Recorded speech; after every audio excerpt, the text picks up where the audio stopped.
has waited for? Tax levy. I'm just. Wasn't bad enough going over the financial statements, well, now you got tax levies in the same day, so, We just want to make sure we get this. Yeah, you can't see on the, you gotta move it more to the No, left. I'm getting there. Yeah, perfect. Oh, No, not no. too bad. Too bad. Perfect. There, Nope. nope, go the other way again. Last- There, Stop. yeah. We there? We're good. okay. Thank you. Okay, everyone's favorite time of the year, tax levy is a two-step process. We will be going over the assumptions and what exactly the tax levy is at this meeting. And then in December, we will just go over the highlights and the board will be actually asked to approve the levy for 2024 at that time. So we always like to go over some key terms because it is a very, very important source of revenue for the district. We're going to be asking for over $8 million from our community. So we do want to educate everyone. The tax levy is what we are asking the county clerk to provide to our school district, as opposed to the extension. The extension is what they are actually going to award.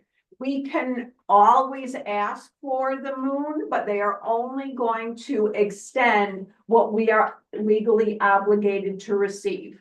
The CPI is what dictates the tax levy in Oakland County School District. And the 2023 CPI, which this is based on, was 3.4%. So we cannot legally ask for more than 3.4%. PTEL just basically means it's the annual tax increase for districts is limited to 5% or the current year CPI.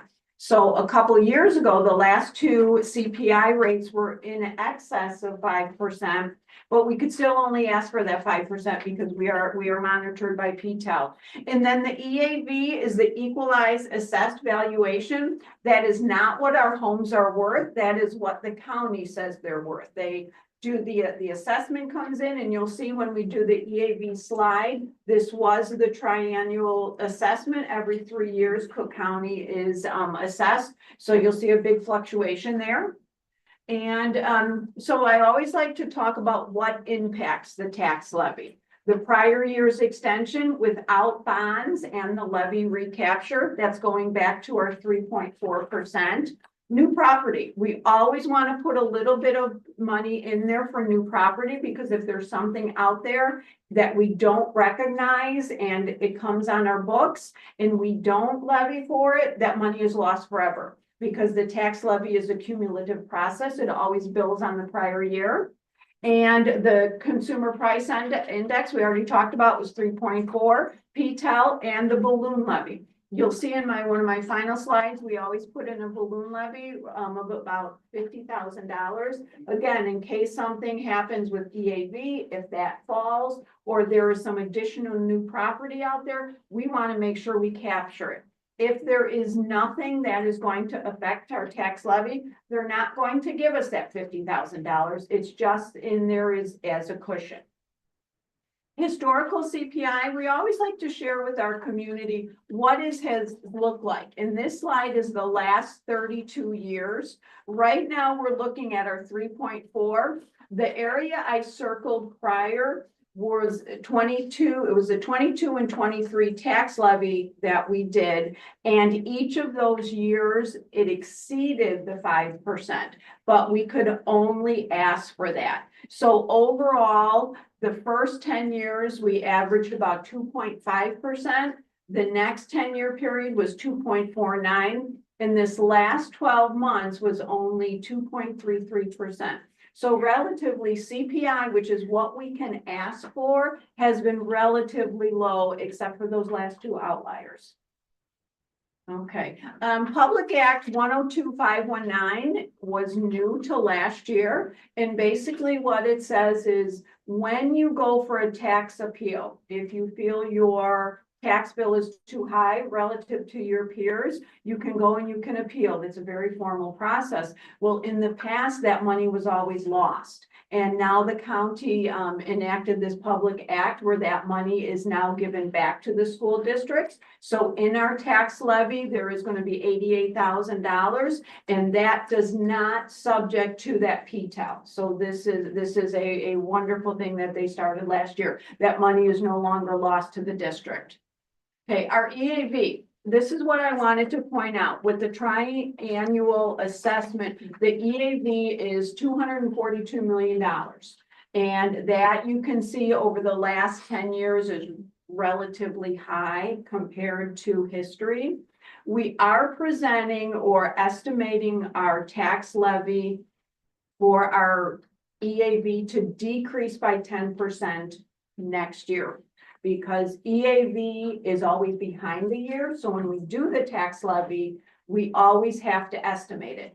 And historically, if you notice, the red is when we have the assessment. That following year, there's always a dip. We never know how much, but since this was such a huge increase, I'm estimating a decrease of about 10% into next year.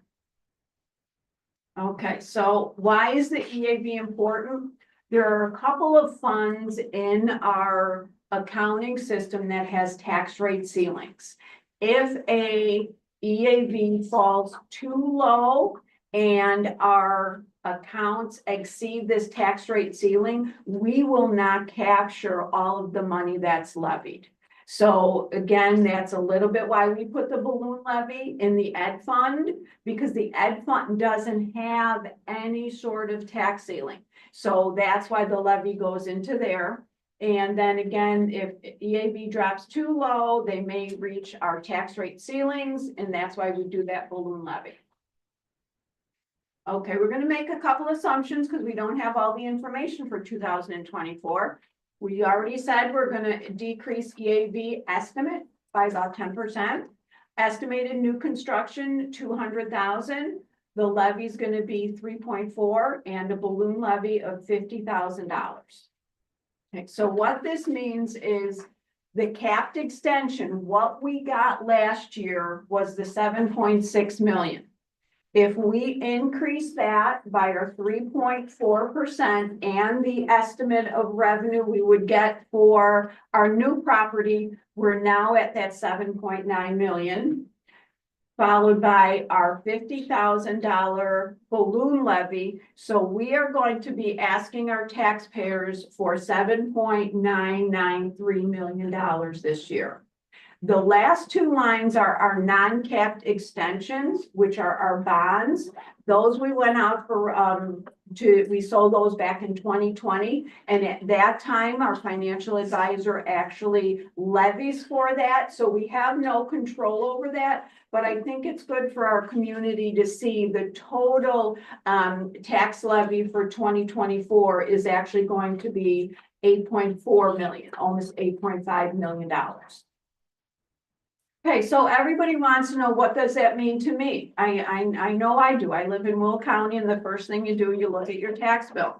So what we do is we always share this slide based on a market value of your home. Keep in mind, not EAV. This is if you sold your house today, the market value. We then do our magic and convert it to EAV because that is the language of tax levy. We assume that everyone has the $10,000 tax exemption for the homestead, gives us our net EAV, and then finally it gives you the increase in your tax bill to 127.5.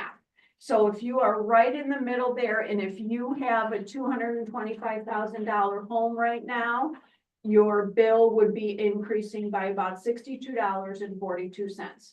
Now keep in mind, this is just our portion. What other districts do, what other municipalities do, whether it's the village hall or whatever, that is going to impact everyone differently. But this is what we can have some control over. This is a year, correct? I'm sorry, This increase this is an by annual year, increase. an annual increase. So for, Yes. if you have a $275,000 home, your taxes basically go up $6 a month. That's what we're saying. Yes, if you divide it by 20. If you own a home in the village, so Yes. if you have a $275,000 home, what we're saying is that we're only increasing, like with our levy, it's Right. $6 a month. So I feel like you said a lot of big numbers, but for Yeah. people who live in the But village this is and are what they want to homeowners, see. like Yes. they wanna know, that's $78. If you have a house that's on average 275, that's for the entire year, what's being increased that goes to the school Yeah, district. exactly, and that's the excellent point they do, that goes to the school, this is our tax levy, we have no control over what The the village other. and the, are all the asking other for. things, yeah. Yep, Like, and so, just in summary, we are asking for the 3.4, we will be asking for the maximum extension legally possible. And this levy request, although it's an increase and no one likes to pay more taxes, it is significantly lower than the last 2 years, which we were able to levy for 5%. And so, there was actually a new mandate this year that we have to post our levy notice on our website within 30 days. And we will be meeting again in December. So that first item is actually already posted on our website. Today, later in the meeting, we'll ask the board to tentatively adopt the tentative levy. In December, we'll have our formal hearing, and that actually is much shorter because we're going over all the highlights now, and then we will certainly file by the last Tuesday in December.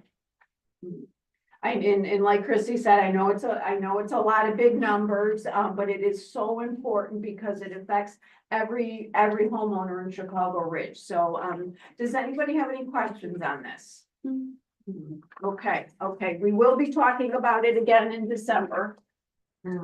I gotta- I don't even know what you said. I have it broken down like I'm a 5-year-old. So that's why I broke it down, like, what is it a year? What is it a month? That's what I need. Yeah. Math is not my jam. I'm a literature teacher, but No. I feel like that's what, at the end of the day, people wanna know That is- exactly that number. That's what they want. And you are exactly right, and that's why we have to put the big numbers because we have to share all that valuable information. But at the end of the day, that is the slide that people are focusing on. Okay, so then just another couple of quick things. Once again, we are going to apply for the property tax relief grant. It's a grant issued by ISB. We are 116 on the list out of 850 school districts. We apply every year.